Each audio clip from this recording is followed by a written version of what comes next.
City large enough to rival ancient Rome, pyramids taller than anything built in Europe at the time, streets laid out with mathematical precision, murals alive with complex cosmology, and yet no king, no royal tomb, no inscription telling us who ordered it all. How does a civilization build one of the greatest cities on Earth and leave almost no record of who ruled it? That is the question at the heart of Teotihuacan, a metropolis so vast and so influential that later civilizations believed it was the place where gods themselves were born. When the Mexica, whom we often call the Aztecs, encountered the abandoned city centuries after its decline, they were overwhelmed by its scale. They named it Teotihuacan, the place where gods were made. To them, this was not merely a ruin, it was a sacred landscape. The pyramids seemed too monumental, too deliberate, too aligned with the heavens to have been built by ordinary humans. But Teotihuacan was not divine in origin. It was human, profoundly human, and that is precisely what makes it extraordinary. Long before the Mexica arrived, this city had already flourished and fallen. At its height between the 1st and 7th century CE, Teotihuacan was one of the largest urban centers in the world. Its population likely exceeded 100,000 inhabitants, perhaps more. It covered more than 20 square kilometers. Its urban plan was not chaotic growth, it was deliberate design. The entire city was oriented roughly 15 degrees east of true north, aligned with celestial events and possibly with the surrounding sacred mountains. The main artery, known today as the Avenue of the Dead, stretches in a long, imposing line, anchored by the immense pyramid of the moon at one end and the sprawling complex of the Ciudadela at the other. At the heart of the city stands the Pyramid of the Sun, one of the largest pyramids ever constructed in the ancient world. Built over a cave that may have held ritual significance, it dominates the landscape. This was not a structure meant merely to impress, it was cosmological architecture. Teotihuacan's builders were embedding their worldview into stone. Their city was a model of the universe, ordered, layered, and sacred. And yet, for all its monumentality, Teotihuacan offers us a strange silence. Unlike Egypt's pyramids, there are no hieroglyphic proclamations of divine kingship. Unlike Maya cities, there are no carved stelae celebrating rulers by name. There are murals, vibrant depictions of deities, animals, and ritual scenes, but no obvious portraits of monarchs. Power here appears diffused, not centralized in a single visible figure. Many scholars believe Teotihuacan may have been governed by a collective elite rather than a single king. If true, this would make it one of the most powerful urban experiments in shared authority in the ancient world. Its neighborhoods reveal even more.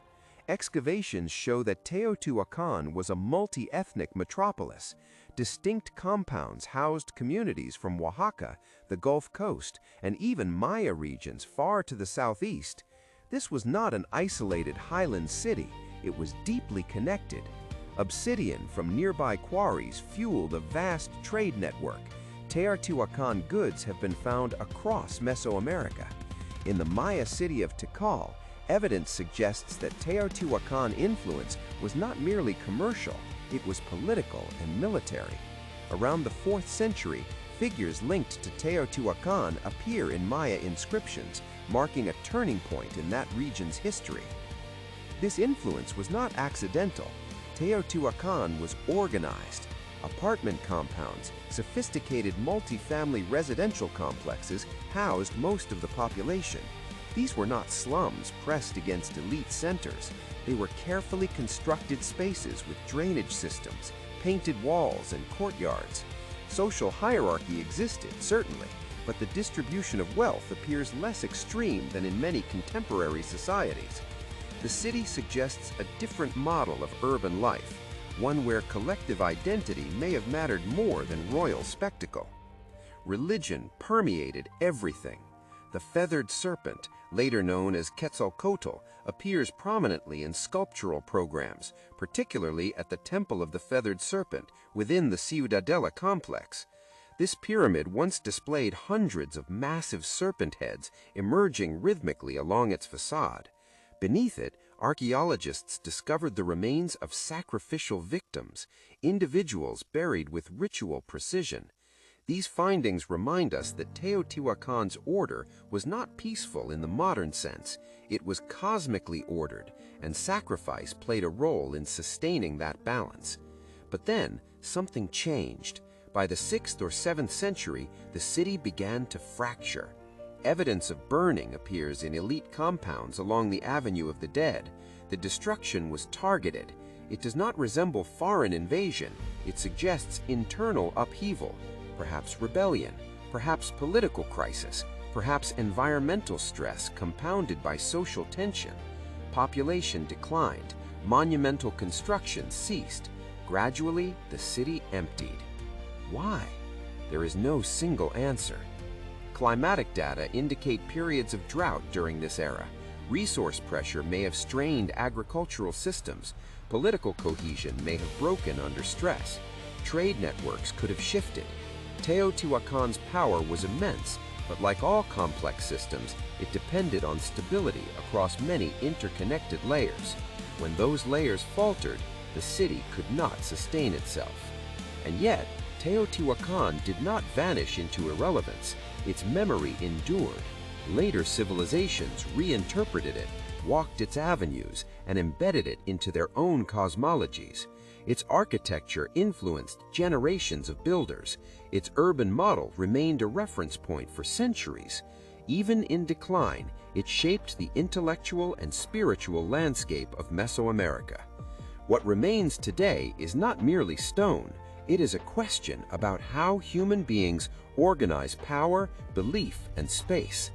Teotihuacan challenges our assumptions about ancient cities. It asks whether monumental achievement requires visible kings. It suggests that collective systems can generate extraordinary complexity. It also warns us that even the most carefully ordered societies are vulnerable to internal fracture. Standing before the Pyramid of the Sun, one does not feel mystery in the sense of superstition.